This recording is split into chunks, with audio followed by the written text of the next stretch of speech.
চমৎকারভাবে সে ফুটিয়ে তুলেছে গত 16 বছর শেখ হাসিনা কীভাবে মানুষকে প্রতারিত করেছে,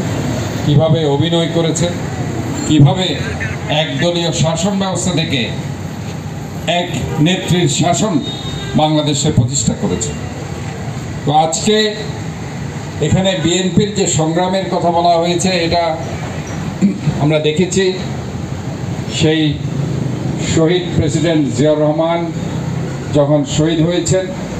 81 সালের পর থেকে আমাদের আপসহীন দেশনেত্রী বেগম খালেদা জিয়ার নেতৃত্বে 81-র পর থেকে 90 সাল পর্যন্ত যেভাবে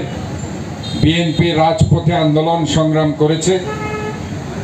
সে আন্দোলন সংগ্রামে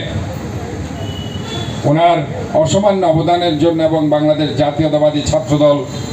সেই সময় উনি রাজপথে ওনার উদ্বেলিত আন্দোলনের মধ্যে দিয়ে যেভাবে সমস্ত শিক্ষা প্রতিষ্ঠানে